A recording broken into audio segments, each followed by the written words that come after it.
Hey everyone, welcome to whatever the hell this is. We haven't come up with a for a name for this show yet, but I'm joined by Heaps Good David, and of course, hosting today is myself, Lennon, Heaps Good Lennon. We haven't got a name for this show yet, but we thought we'd catch up once a week and just have a bit more of like a free-flowing conversation just about gaming in general. And in today's episode, we thought we'd cover off a couple of things that we noticed or, just wanted to discuss about the from the Xbox showcase that just happened. Was it yesterday? Yeah, it's been a big week in gaming. Yeah. Huge. But it kind of feels like, obviously we had Summer Games Fest, we had Sony State of Play, and then we had this just all at once. It's just like a bukkake of game news. Gamers. We've been eating good this week, and also the release of the Switch 2 as well. Shit! There's been so many. There's been so many like showcases that I completely forgot about the Switch. Yeah, it's been. Like literally all the major parties have just literally come out swinging. So, Nintendo, Sony, and Microsoft. So I can't take it anymore. I can't take more. I can't take it. I'm so full. I'm so full. I'm so weak. Please, Hideo Kojima, don't feed me. I'm about to pop. But yeah, it's been a very, very interesting week. We saw a lot of games on the Xbox showcase. We sure did. We saw an exciting new handheld Microsoft are producing with what was the company? It's basically just ROG. Like, isn't it like it's with ROG?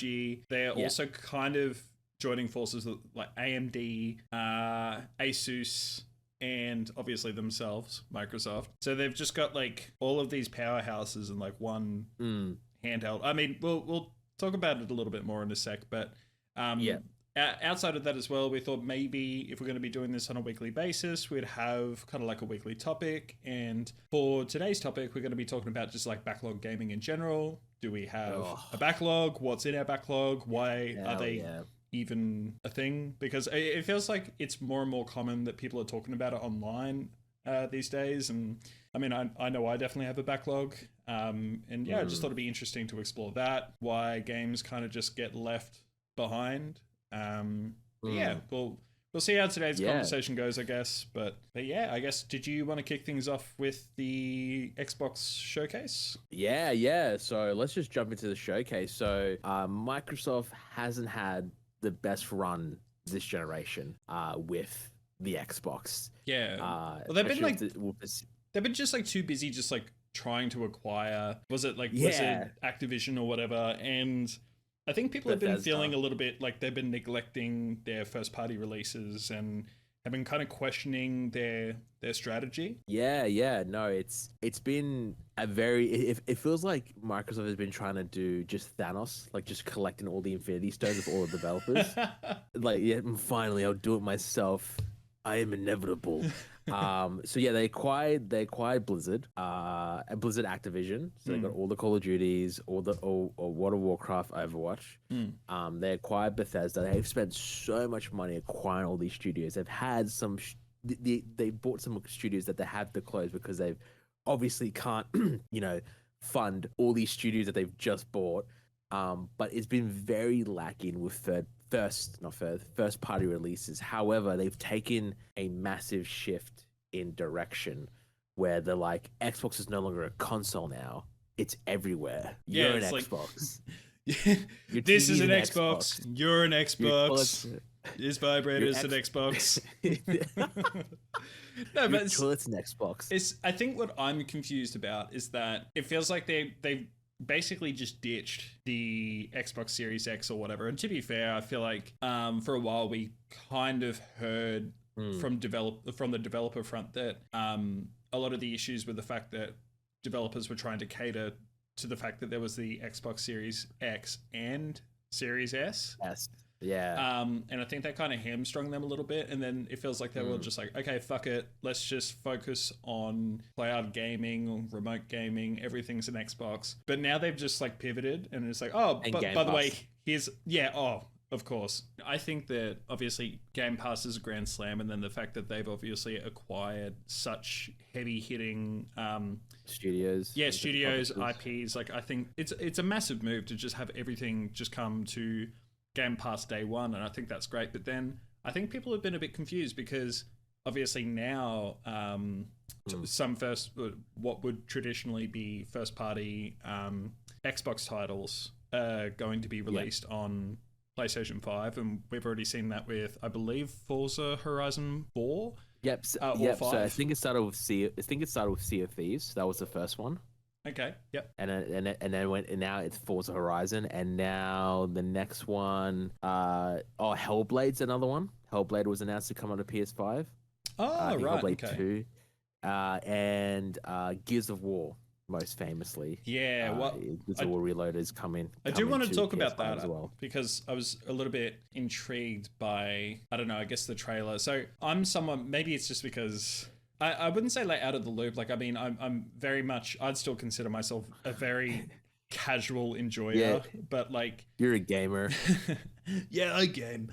I think I'm kind of just over seeing ads. Like, I think I used to be someone who got really excited about like E3 announcements and just like seeing all these trailers that are just fucking ages away, right? And I'm like, oh, sick, this is going to come out like whenever. But I think just with DC and Marvel, they do like, oh, here's like our next like fucking 10 years worth of movies and shit. I'm just like, that's what I'm feeling like with universes. Yeah, exactly. And it's just like I kind of feel that with like all these showcases. It's like, oh, this is cool. It's another trailer, but I'm really, really loving and enjoying the Oblivion remaster or remake or whatever it is. How it's just like, oh, by the way, here it is. It's available now, and it's just like, I don't know. I think that is significantly more appealing to me personally. So when I'm seeing like all of these ads, I'm like, oh, okay. Like, I mean, these games look like things that I'd really love to play, but I'm just kind of a bit desensitized to it all by this point. I don't know how you feel about all that. No, I 100% agree with you. I feel exactly the same. I think it's just become so just oversaturated with just like, oh, you check out all these releases that are coming out, where I'm just like, if it was like 10 years ago, or maybe even 15 years ago, I would be so like excited. But I just feel it's just, I watch the trailer, like, oh, that looks pretty cool, and then I forget about it completely until the game releases. Yeah. Maybe that's just us. I obviously, like to hear obviously other people's perspectives, but I 100% agree. I loved how they just shadow dropped Oblivion. Yeah. Like there were leaks, there were like rumors, and I was like, no, it's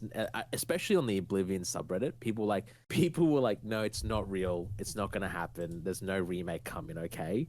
Like there were people who believed, and then the others who were skeptics. Yeah, and because it was all just like it was all just speculation. To be fair, I think whoever was like who leaked it supposedly or whatever was like, it's gonna come out this week. It's gonna come out this week, and then it just didn't. And then it's like, okay, it's gonna come out next week, and then everyone's like, all right, buddy. And I remember like we were like, it's gonna come out tonight, and I was like, no, it's not. And I went to sleep. And I woke up and it actually did. Like, it dropped. And I'm like, no way. Yeah, I think in April or around then, I think I sent you like maybe on 4 different occasions. I'm like, okay, so apparently it's going to come out within like the next 24 hours, and then it didn't. Until I finally did, and I'm like, yes. But yeah, I'm much more appeased like when something just, here's a trailer, it's available now on Game Pass. PC or Xbox Game Pass, go enjoy it now. That seems appealing to me. Yeah, and I mean, to be fair though, like that could just be us. Maybe could be us getting older. It could be us getting so used to having everything available like right now, and maybe we're just getting like less patient. I don't know. I think that there was a lot more excitement, and this could be just me, about games when there was such thing as like the days of old, like the console wars and stuff like that, where it's exciting to see what is going to come out on PlayStation because it's just going to be on PlayStation.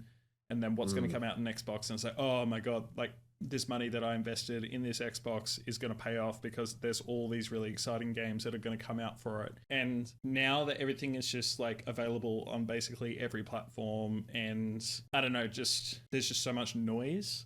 And I just think that it becomes a lot less exciting. Like to me, it just kind of feels like Netflix, where you're just like looking through everything on there and you're just like, ugh, like just overwhelmed by just so many choices. I don't know. Like, I mean, for me particular. So the two games I guess that really caught my eye were so the new Resident Evil. So I'm a bitch when it comes to Resident Evil 9. Sorry, that looks like I can appreciate the Resident Evil series, but I can also acknowledge that I love the ones that are more like campy, kind of action focused rather than like the hardcore. Like, I think 8 was a lot more appealing to me than 7, but it's just because I get scared way too easy. Oh, you're a little baby. Yes. Aww. Yes.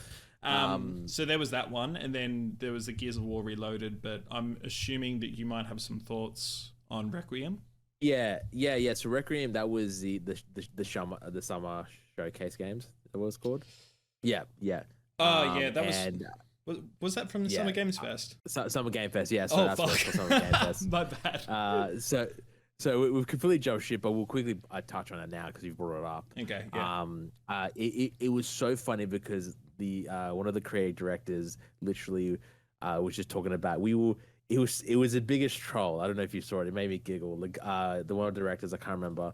He was like, "We will announce a game when we are ready to do so." Resident Evil 9, and everyone was like really disappointed because they were like, "Oh my god, they're gonna announce Resident Evil 9," and he's like, "We'll announce when we're ready." And then he waited till the end of the show where like we have one more game, and that's when Resident Evil 9 Requiem was announced. So sick. And it was biggest troll. Well done. Take my hat off to you. It looks phenomenal, especially on the RE engine. Looks really interesting. Looks very back to its horror roots. Didn't show any gameplay. It was mostly more cinematic. But it looks like the character that we do play finds herself back into Raccoon City, obviously when it's all been nuked from Resident Evil 2, and it looks so intriguing, and I cannot wait. So is this kind of like so I just want to understand. So with the Resident Evil series, it's not a linear series, is it? Like, not all games are connected or in chronological order or anything. Well, I feel like the spin-offs are important, but like the main series, like 1 to 9, like if you follow that, you're gonna be fine. But then you have all the spin-offs, right? But it's a very interesting game, like premise story. Like that's still going on after like technically 9 main iterations. Yeah, many remakes, but yeah, I'm excited for it. But yeah, linear, I would say it is linear in a way. Okay, well, yeah, interesting, because I think that's always been something that's been a potential deterrent for me, because I wasn't sure if it was or wasn't linear, I guess, because like the what was it, number 7?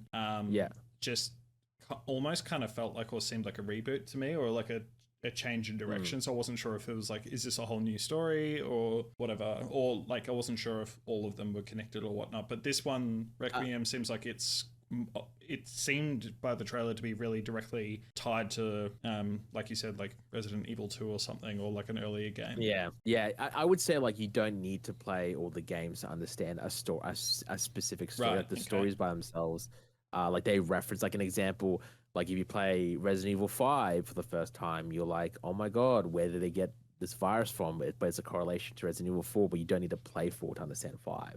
Okay, yeah. Okay, that makes sense. But they're still good to play. Yeah.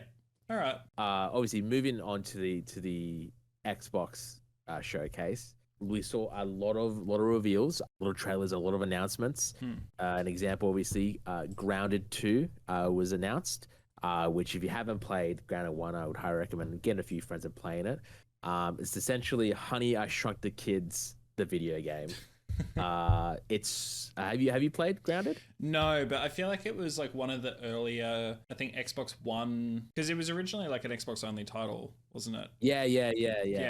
And I always wanted to play it, but I felt like it got announced way earlier than it was actually released, and I kind of just lost interest because I wasn't sure when it was coming out.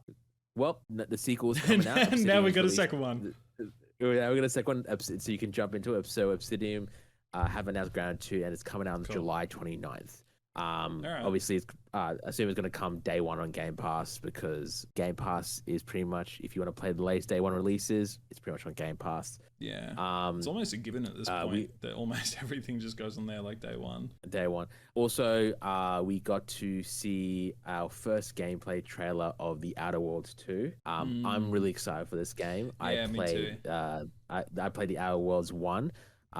Which we're going to obviously talk about later because backlogs. Loved it because Obsidian, to me, Obsidian made the best Fallout game of all time, which is New Vegas. And when I played The Outer Worlds, it felt a lot of like that love was in that game, and I had so much fun with it.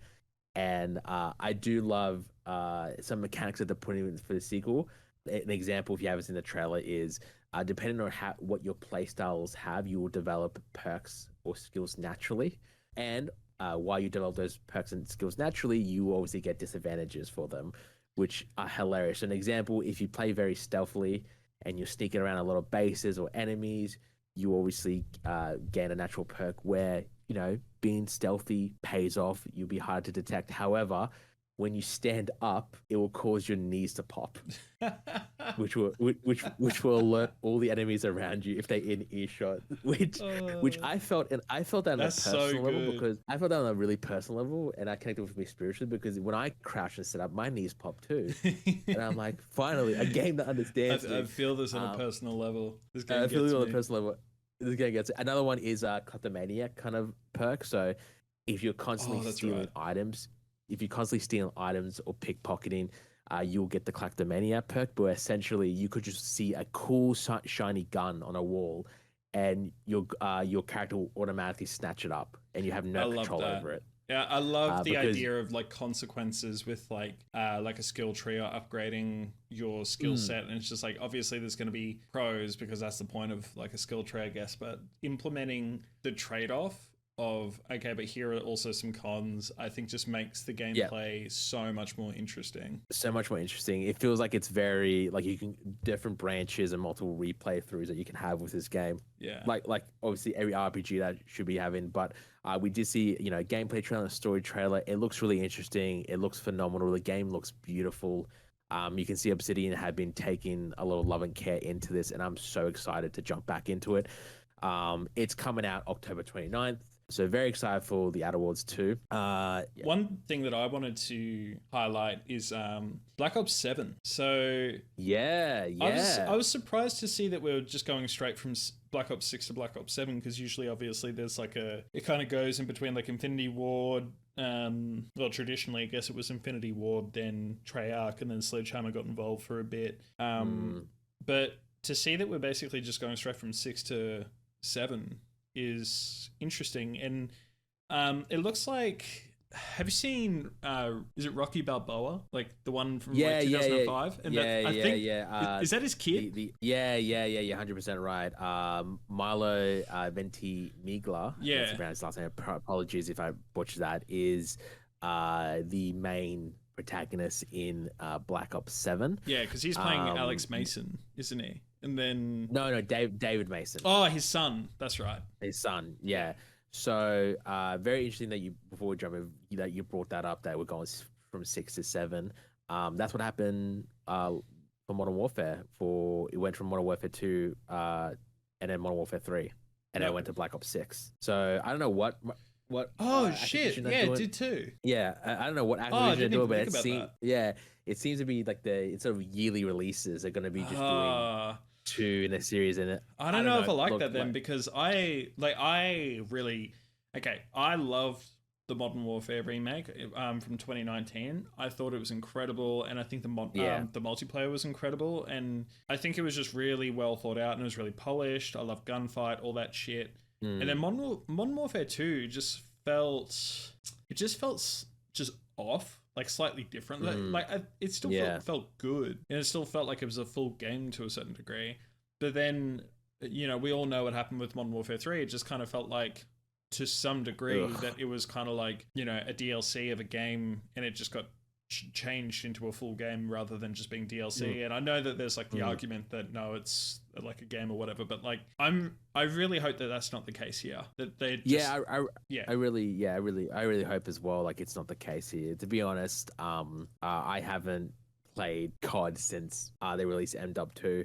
I played a bit of the Black Ops 6 beta, but I didn't play MW 3. I kind of lost interest in Call of Duty. However, I will say the trailer was great. I really thought the trailer was really executed well. I'm excited to see how the story goes, because it looks like it's a direct sequel from Black Ops 2, where you're playing, David Mason again, and with Menendez as Raul Menendez, Raul Menendez again. So I'm very excited to see, because I think Black Ops 1 and Black Ops 2 had some were one of the best Call of Duty stories. Yeah, absolutely. So I'm very excited to see what they do with this. Obviously, they're going back to the very futuristic kind of style of game. I don't know if it's going to be back to jetpacks, wall running, kind of that kind of. I'm not sure if obviously if Woods or Alex Mason are going to make an appearance. They'll probably be long gone, but we'll see what happens with the story. But very excited. Going to be interesting to see what they do with the multiplayer that year. But we all know, everyone listening know that Call of Duty is gonna explode on day one. It always does. Yeah, the game's formula never fails. Well, the thing is, it's like I'm just banging the table accidentally. I think it's interesting because I saw this. Oh God, I saw a TikTok ages ago, and it was kind of like highlighting some of the most recent like Black Ops 6, gun skins and like cosmetics, and how it just seems so ridiculous these days. And you just see in the comments, in the comments, people are just like saying shit like, "Oh, when you realize that you're no longer the target demographic," and that's kind of how I feel about these games, because like obviously like I really want to be excited about them, and I mean to a certain degree I am. I think it's awesome that the Black Ops series itself has continued. But yeah, I don't know. Maybe it's just because we're growing out of it or getting older. Because I do feel like the Call of Duty franchise used to be completely different, but it could be just because gaming was completely different back then. So yeah. 100% agree with you. Like that, people who are saying like, "Oh yeah, this is not Call of Duty," where they have like skins of like these insane characters with these insane cosmetics and its insane executions. Like I'm pretty sure. What was it? Like the most notable one I remember is like they brought Seth Rogen in Black Ops 6. Yeah, and I'm like, okay. I mean, that's pretty cool. I'm like, that's pretty cool. You should imagine just hearing that before he just killed you. People complain about it, but people are buying it. But people are buying the skins. That they're spending money on the battle passes. They want all these skins. And Activision's in the business of making money, which is in turn Xbox business. So they're gonna keep pumping that out, and no matter how much we complain, people are still gonna buy it. It's that Fortnite. It's that Fortnite trend. I gotta get the battle pass, man. Yeah, I think the most recent COD that I played was it was actually Modern Warfare 3. It was the multiplayer for Modern Warfare 3, and to be fair, I thought it was awesome. Like, I guess what suckered me in was that basically all of the core maps before DLC were basically reskins or remakes of the original Modern Warfare 2 maps. Yeah. And that kind of got me hooked in. But then I was like really impressed and surprised with how many just extra free maps there were involved. So there are some things that I think that they just do really well and they knock it out of the park. And obviously if it weren't for all these microtransactions and, cosmetics and shit that everyone is seemingly buying, they probably wouldn't have such a kind of like a live service approach. So I guess it's taking the good with the bad. Like I'm not really pro microtransaction, but I do like that there's a lot more continued support these days rather than just like the traditional, remember when like, fuck, we sound so old, but like remember when Call of Duty packs would typically be just like 4 DLC packs, and it would just be like, here's like 3 or 4 new maps and a zombies map. Yeah. And like, yeah, give me $20 or something. Give me $20, and I do remember. Those were the days. I saw that the Super Meat Boy 3D trailer. I thought that was awesome. I didn't think we'd be getting another Super Meat Boy game. So, I mean, the fact that there's a new one on the way, I mean, I am really excited about that. Yeah, I was actually really surprised about it because I thought Super Meat Boy was a done series. But now we're getting a 3D version of it. You know, like, I feel like that's what happens with games like that. Like, you have a really good popular 2D side-scroller platformer, and it eventually comes into the 3D space. Like an example, Mario to Mario 64. But did you play much of Super Meat Boy?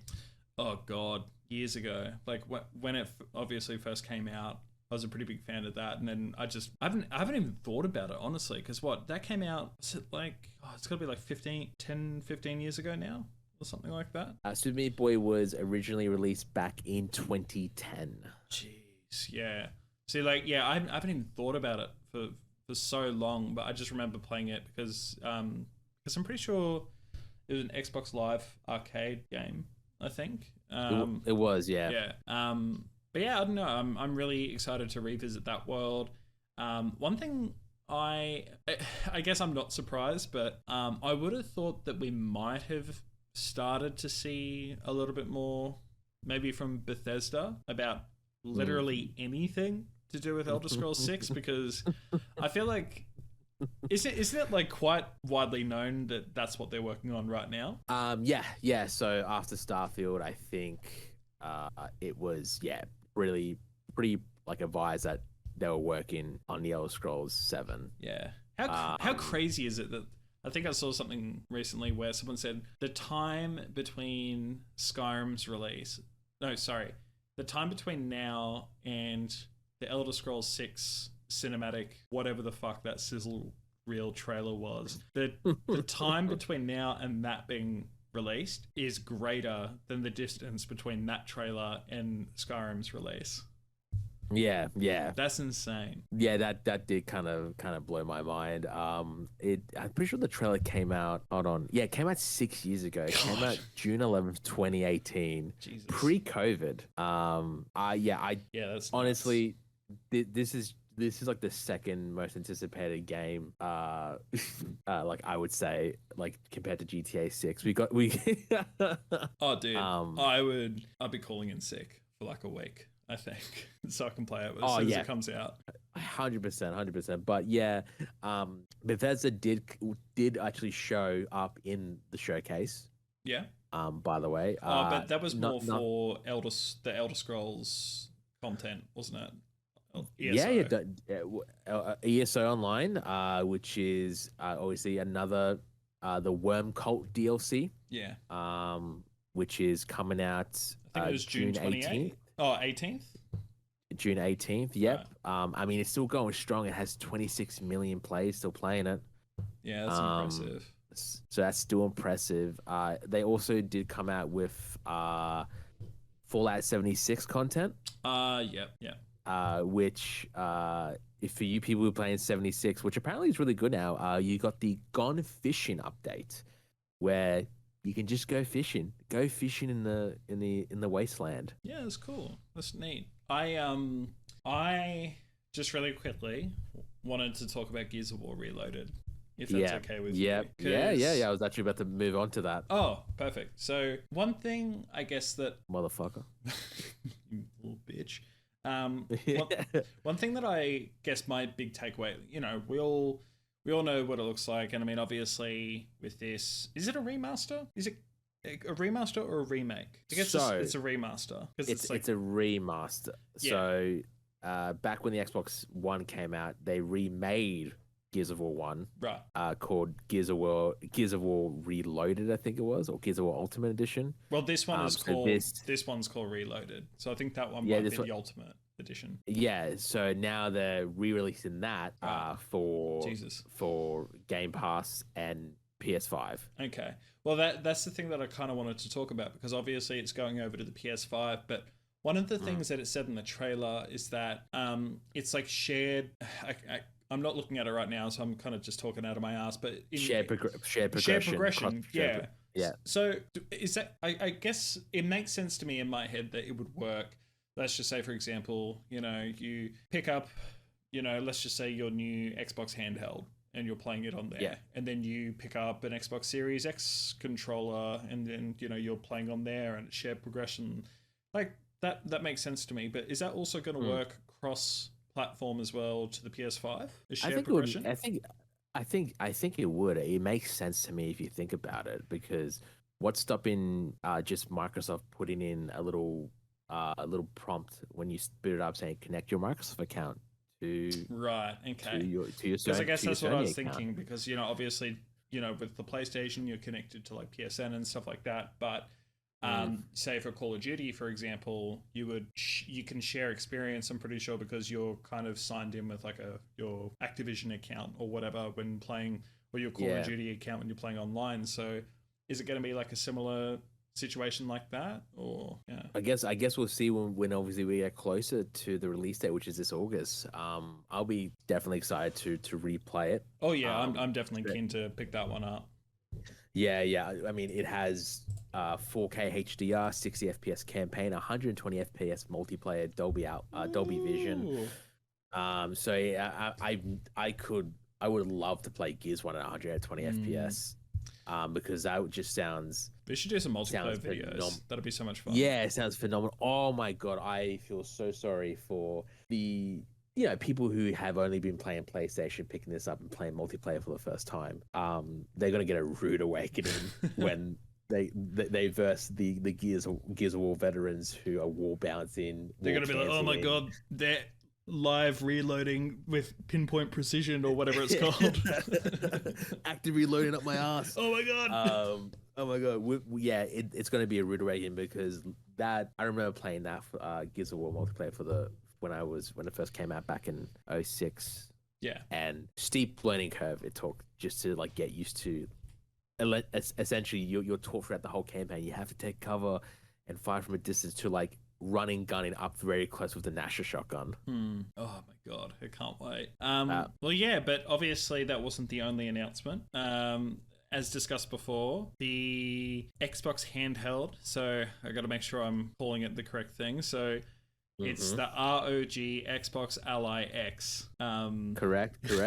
Alongside with the ROG Xbox Ally. Yeah, Xbox needs to work on their naming really convention. Need to work on their names. Yeah. I'm surprised it wasn't called the ROG Ally, Xbox Ally S, and then X. Yeah. Super duper edition something. But yes, so very exciting. There's been rumors circulating these last few years that Xbox or Microsoft were looking at going into the handheld space. And I think this is what they needed. I think this is really what they needed to really stand out.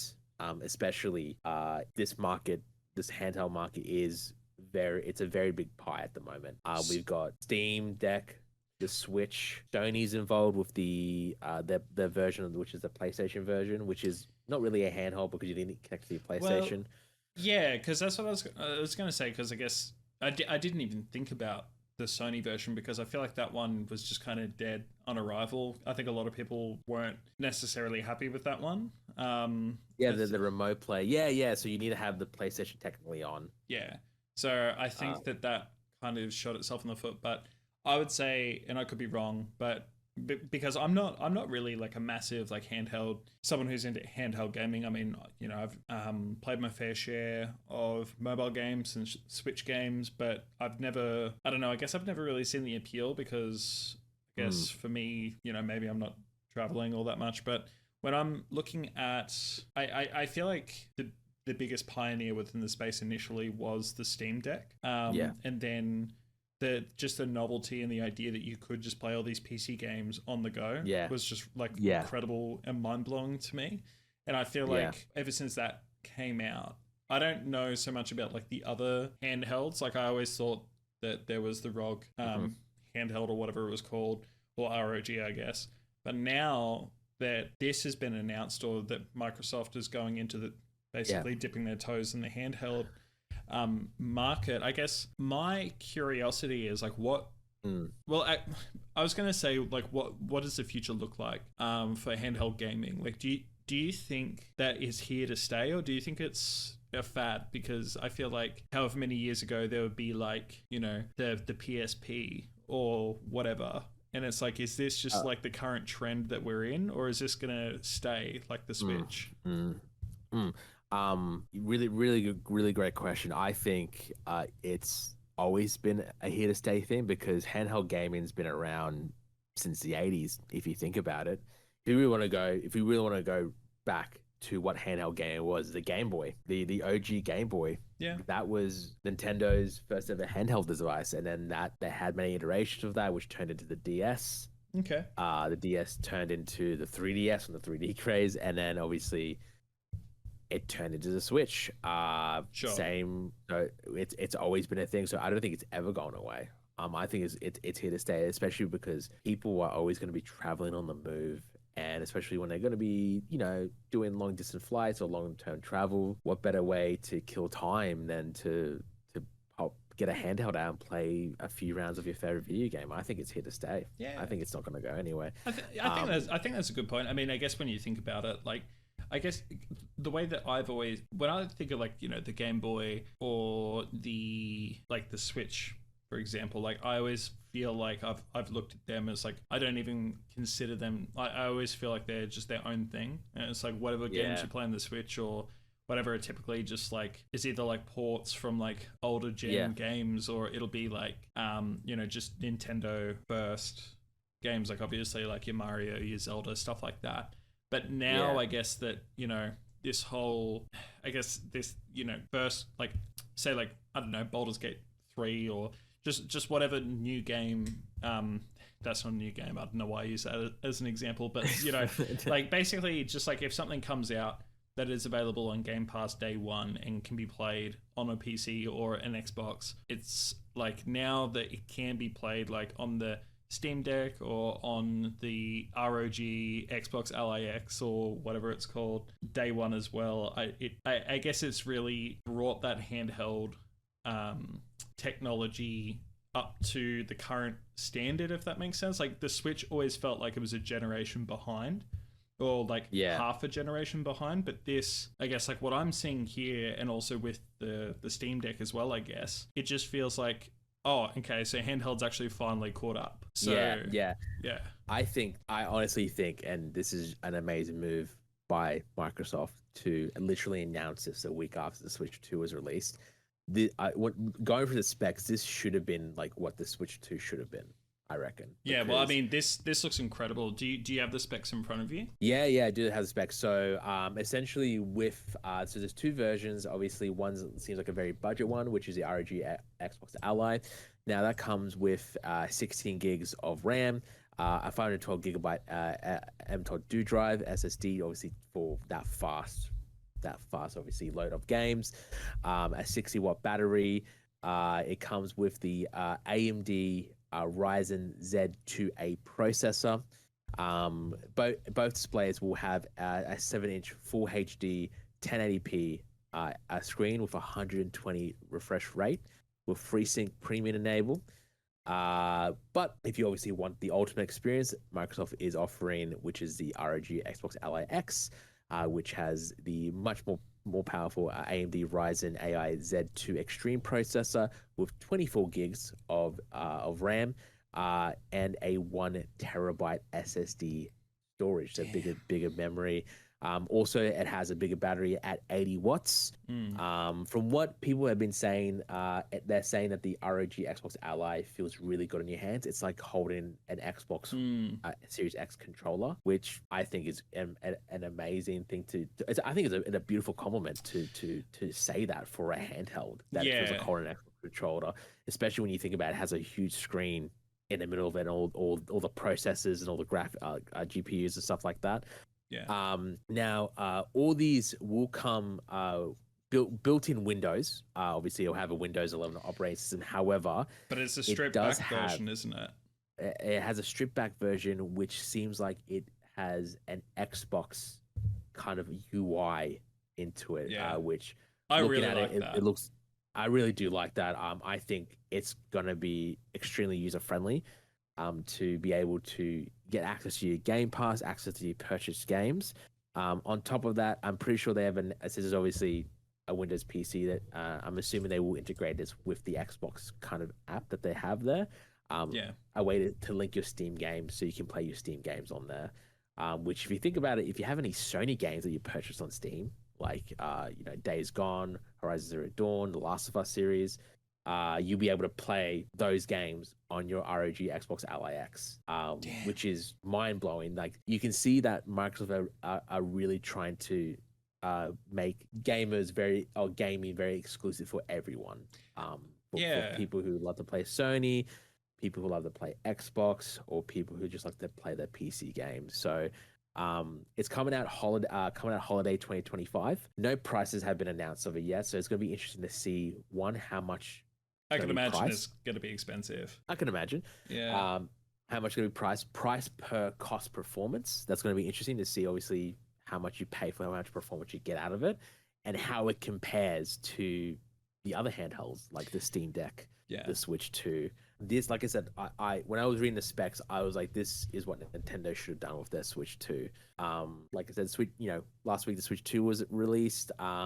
It sold bonkers, of course. It sold massive amounts of units, but I can't really justify spending $700 and something to play the Switch 2. I can't justify that. Like, I'm pretty sure Mario was the only game that came out, and the rest are just ports or games. Ports. Yeah, I think it is. Yeah, I think it was like Mario Kart World was like the only new Switch 2 title, and I think the other 19 launch games were just like, Zelda, and some other ports from like other consoles like Nobunaga's Ambition and stuff like that. Which like an example I saw, for people who are obviously listens from this, overseas, essentially Cyberpunk Ultimate Edition 2077, which has been out for a few years now. It's 120 Australian dollars to buy on Switch 2. That is I'm sorry. Like, if you're into handhelds, of course you'll justify that and play it. And I've heard it runs pretty well on the Switch 2. But if you want to play Cyberpunk 2077, do yourself a favor. Play it on if you have a PS5 or a Series X or even a decently good rig. Play it on that, because that's what the game's designed. That's how Nolan intended it to be played. But yeah, I can't justify it. And then obviously you can compare it to the ROG Xbox Ally X, which we don't know what the price is going to be. I'm assuming it's going to be over $1,000. Australian, that's going to release or US? Oh, probably around US. Yeah, okay. Maybe more. Compare that to that. When that releases, you're gonna have your full Xbox library, your full Game Pass library. Yeah, you're gonna have access to your Steam account, and you're gonna have access to the Xbox streaming service, the Xbox Play Anywhere. Well, I think that's what's like so appealing to me about this, because, and like, correct me if I'm wrong, and I'm probably wrong. But with the Steam Deck, it's just Steam, isn't it? And then I think there are some like backdoor ways, apparently, you can access other storefronts or titles or whatever the hell. But it's just, or is that wrong? No, I'm pretty sure. So Steam's built off the Linux OS. Yes. So it has Steam OS built into it. Yeah. But I believe you can access like your Game Pass library. Oh, okay. Well, if that's the case, okay. No, fair enough. It's just, I guess, again, because I don't really know, I have to look into it. Yeah. But the thing that I think seems so appealing to me about this is the fact that although it's an Xbox, everything's an Xbox, and this is going to have like Game Pass and all that shit, I like the idea that this is so friendly towards other storefronts, and you can access multiple libraries on the one platform, and it's designed with that in mind. So to me, that in itself seems super appealing. It's kind of like having like I don't know, like an Apple TV or something like that, and then like on the Apple TV, it's like you can access all these different streaming services, Netflix, or whatever. Prime, I really like the idea of that with gaming. Yeah. Well, think about obviously how much it's going to cost. Like, I'm just looking at the Steam Deck at the moment. Isn't it like, I really like the I was looking at it too, isn't it?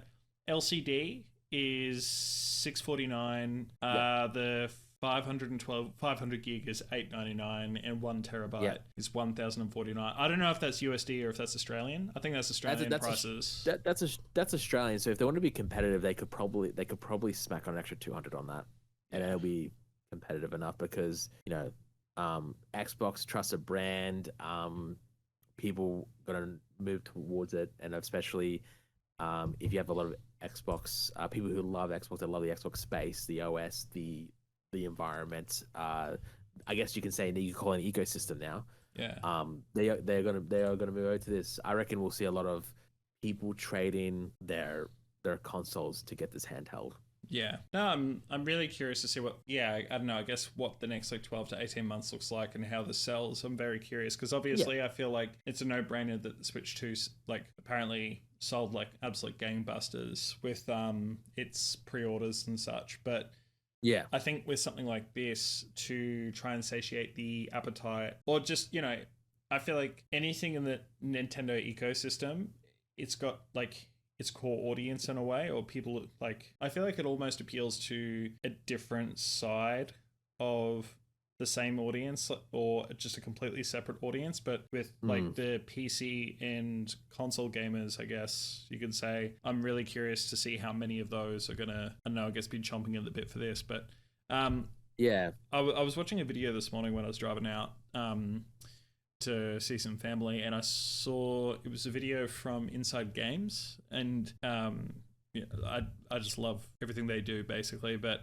Lawrence from their channel, he apparently got a hands-on preview of the ROG Xbox Ally X, and he was just kind of like talking about his experience with it, and he was saying that supposedly with the stripped back version of Windows, not only is it like for better performance on the actual handheld, but apparently when you have this console, like the handheld console, on sleep mode, it basically just doesn't lose battery because of how that's crazy stripped back Windows is. So you could almost just like sit it down for ages, not pick it up, and you're sweet. And also kind of what you were saying earlier with like the reports on like how good the handheld actually feels in your hands. Like he was saying that the feel of like the actual handles, like the grip and the triggers and stuff like that, like it just feels so good compared to, or much better compared to, because I think Bruce was saying something like with the Switch or with the ROG Ally or something along those lines, like it's almost like the sticks and just some of the controls just feel slightly off. And I can kind of agree because, like say if I play like Doom on the Switch, it just doesn't feel the same. It just doesn't feel right. And the fact that this feels so much better and feels like an actual like Xbox controller in your hand, I'm really excited for that. Yeah, look, I'm really excited to see what this is. And now that you mentioned that, since it's going to be a very stripped back version of Windows, that's not going to impede on your performance at all. That's going to increase your battery life. You're not going to be running multiple different processors at the back like like a PC does. It's going to be very stripped back, just strictly just for gaming. And I think that it's insane to hear that. If you put it down on sleep mode and you pick it back up, it loses very non-terminable battery. Yeah. I think what we're going to see, I think we're going to see the ROG Xbox Ally X be compared to the Steam Deck. Yeah. And I reckon we're going to see the ROG Xbox Ally, which is apparently the more budget-friendly one, compared to the Switch 2. I think that's what we're going to see. Absolutely. Well, I'm not going to lie. I feel like it's been obviously such a massive week, and gosh, I feel like we've actually filled up a lot more time than I expected with just talking about these new game announcements and I guess just this new handheld. So not to just try and power through, I guess, the next topic, but I guess just moving on to, I guess, just talking about backlog gaming in general. So I guess just to start things off. So what have you been playing just this past week? Like, what have you in your spare time? Just what have you been playing? That's a really great question. I'm actually glad we get to talk about this because at the end of this month, Hideo Kojima's new game Death Stranding 2 does come out. Death Stranding 2 on the Beach. So I have been playing on my PS5 Death Stranding Director's Cut because that's been a part of my backlog for ages. Yeah. I played it originally back on the PS4 when it was first released. Now a lot of people called it a walking simulator. I can see why, but it's if you sit down and actually play it, especially after the pandemics happened, you can see how prolific the message behind the video game actually is. And so I've just been replaying that right now. It's been a really fun experience. It's not your typical action adventure game, action RPG. It literally it is what Hideo calls it, its own version of a standing game. Or whatever he called it. But yeah, I've been going through that at the moment. I've been really enjoying my time with it. It looks amazing on the PS5, and I've already pre-ordered the second one. So I'm very excited to get my hands on that and hopefully have this done so I can be ready to play the second one when it comes out. Yeah, awesome. I've always wanted to get into that game, but I always found it kind of maybe like a little bit intimidating because it's just like I find just in general, and I think that this is kind of part of the backlog discussion, I guess, is that a lot of the time I'll almost wait to see, I guess, tested reviews and if a game actually works these days. Or usually I'll just like try and hear a review to just kind of, okay, this sounds good. If it sounds good, I'll slap like full price to pay for it and then obviously play through it and experience it myself. And because I heard such mixed I guess reviews when it first came out, I was like, I'll just get around to it when I get around to it. And I don't know, I guess I've just still have never gotten around to it. And whenever I've seen it on sale, I'm just like, I don't know if I can commit like however long it is to that. It is a game you have to commit to. Yeah. But yeah, I can see what you mean. It can be intimidating because I reckon since it's such a unique game and experience, because there's no other game out there like it. Yeah. I can see how it can be very intimidating. But once you start to understand and learn the mechanics, you can see how everything starts to work together. But the whole world behind it, I find it very intriguing. Like what is the Death Stranding? Why has America gone the way it has? Why is it in an apocalyptic kind of place right now? So it's very interesting, and it's a very Hideo Kojima game. It's very a lot of expedition, a lot of cutscenes, a lot of very questionable things, but that's just his mindset. Like that's just Hideo Kojima, and that's why a lot of people consider him to be one of the most brilliant game directors of the generation, I guess. Yeah. So that's what's currently in my backlog. That's what I've been kind of playing this week. I've been playing it since the weekend. I really wanted to call in sick today just to keep playing it. Just had the urge just to keep playing it, but I was a good boy. I went to work. That's one game part of my backlog. What about you? Have you been playing anything this week in your backlog? Yeah, so I bought the what's it called? The Borderlands Handsome Jack collection or the Handsome collection. Yes. Yeah, I didn't realize that was only the pre-sequel in Borderlands 2. So I started playing. I got that because it was on sale and because I've never played the pre-sequel, but I always kind of wanted to. Because that one's been a bit of a dark horse for me because I think when it came out, that was when the Xbox One had already released and it was released on the Xbox 360 and it was just kind of like this weird, I don't know, just this, it got kind of overlooked for me. So I got that and then I started playing it. I'm like, it's not that I don't like this, but I just have this like... It's not the same. Oh, well, it's just this gnawing sensation in the back of my mind. I'm like, you know what? I want to play this, but I kind of just want to go and start from the start and just get Borderlands 1 again. So I saw that Borderlands 1, the complete edition or the remaster or whatever, that was on sale as well. So I think all up, maybe between both, I spent maybe like $25-$30. Yeah, it's very cheap when it goes on sale. It's so good. So I started playing. I've actually, as of today, or as of this morning, actually finished Borderlands 1. And I'm kind of just going back through and just like cleaning up all of the, I don't know, I guess just like the DLC, because when I played it when I was like 15, 16 or something like that, I hadn't done that before. So I'm kind of just like exploring that. And then I plan on moving over to the pre-sequel now after that. I don't know. It's just like I've just been on a bit of a Borderlands kick. Like I know that, some of the writing is just cringe, and Claptrap is fucking annoying, dude. He's killing me, man.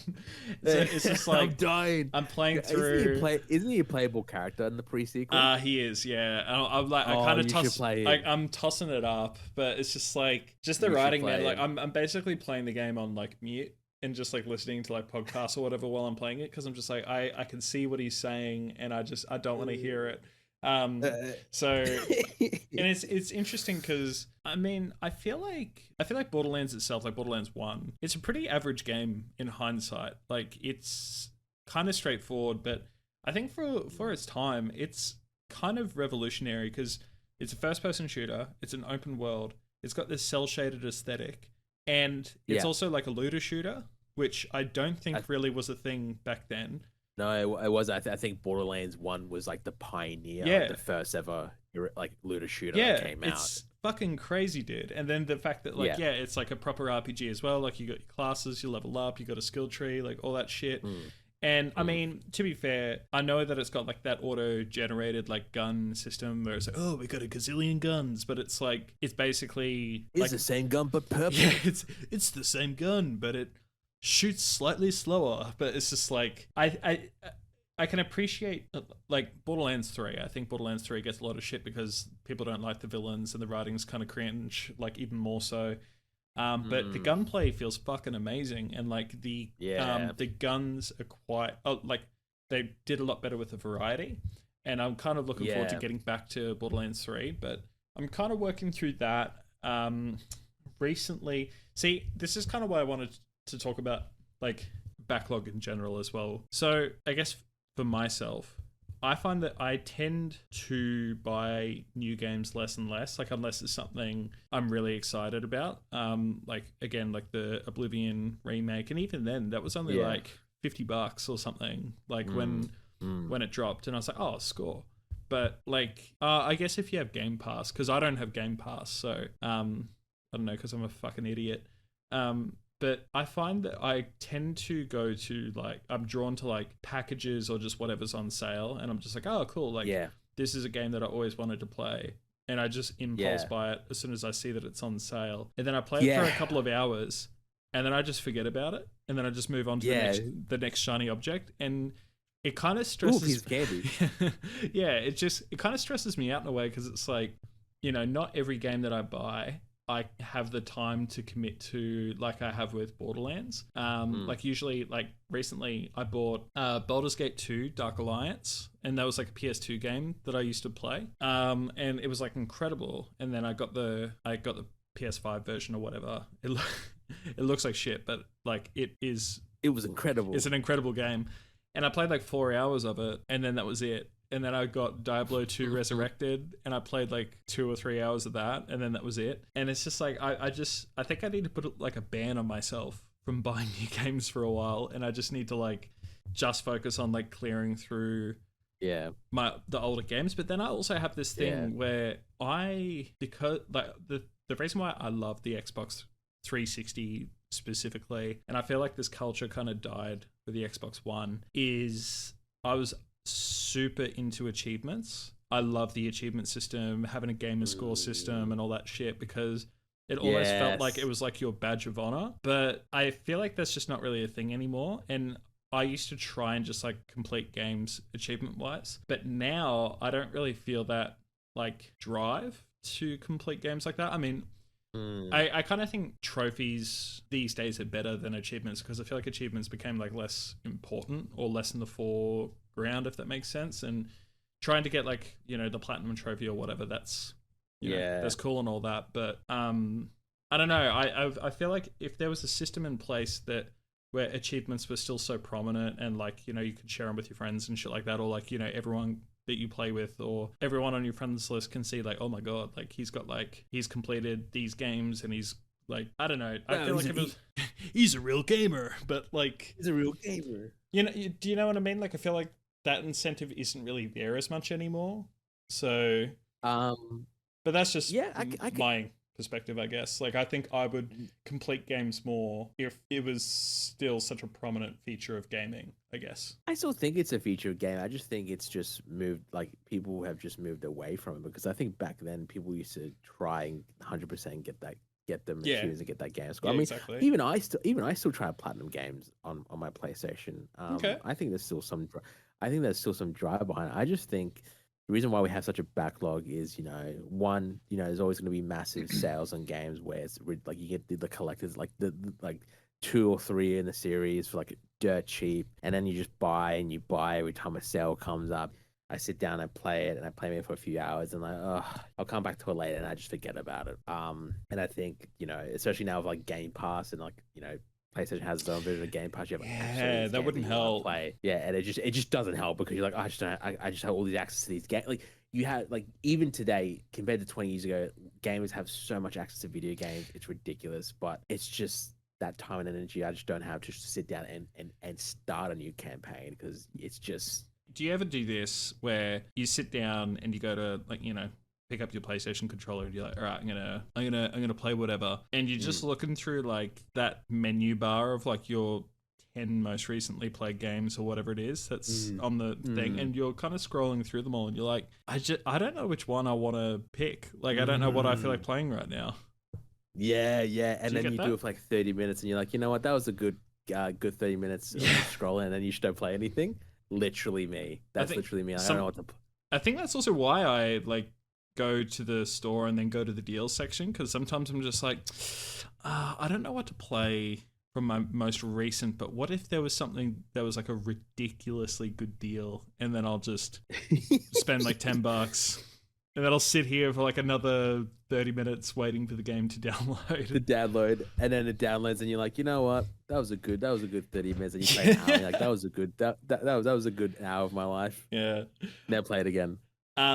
Yeah, I don't know. I think we should challenge each other to like, well, we're already in the month of June, but maybe like for the month of July, we just can't buy any new games. And the goal is to see how many of our existing like catalog. That's what I've already felt that challenge. I put the new Death Stranding. Oh shit. Yeah. Well, never mind. And you bought Borderlands. Yeah. Well, next month. But like next month. So like, let's just say Game Pass doesn't count. And it's just the games that we physically own. Like we can't download any new games from Game Pass for the month of July, and we can't unless it's for content. And we gotta just try and complete as many games as we can and see how many we can do. Yeah, and I think we should revisit the backlog and be like, hey, what backlog have you played this week or this month? Yeah. And what was your opinion on the certain game that you finally played? Yeah, no, that'd be good. We should do that, and then we'll write down. Yeah. All right, how many games did we attempt to finish? What do we think? Yeah. Like, because it also kind of gives me a bit of anxiety just knowing that there's a game where I'm like, I got like 60% of the trophies, and like it's like it's either I've finished it, but it's like I haven't properly finished it, or there's just like a slew of like these games that I've, as I just said before, like I've bought, but I've played like just a couple of hours of it, and it's like, okay, do I commit? Do I just I don't even. Just knowing that it's sitting there unfinished, and it's like it's downloaded and I can just play it straight away, but knowing it's there and I haven't finished it, it's also kind of slightly anxiety inducing. I don't know. Yeah.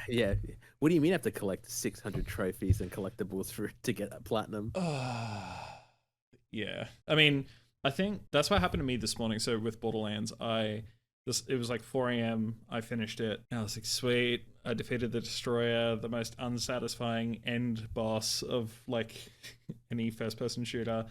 And it took me to basically just automatically took me to the new game plus. And I was like, oh, okay, yeah, whatever. And I had to look through the trophies because I didn't look through the trophies the first time around. And I saw that there were so many that require co-op. And I was like, ugh. Yeah. I hate co-op like trophies or achievements. That's the fucking worst. So I'm not completing that game. Honestly, it honestly sucks when you're like there's multiplayer or co-op opportunities. Like, well, can't platinum it because I have no friends. Yeah. Would you like to play with me? Would you play Borderlands with me? Would you want to come over and play Borderlands with me? Just for 15 missions, that's all.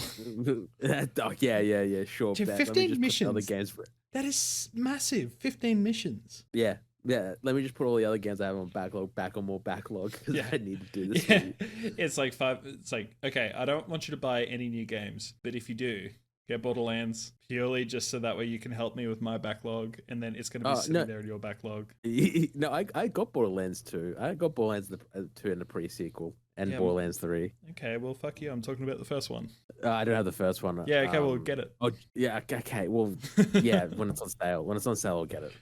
All right. Well, is there anything else you want to add to the backlog discussion at this stage? Want to finish Cyberpunk, want to finish the Indiana Jones game that I bought and haven't finished playing. Definitely want to finish Baldur's Gate 3 because I actually haven't finished the first chapter of that. Oh my god, I need to actually play that game. I haven't played it yet.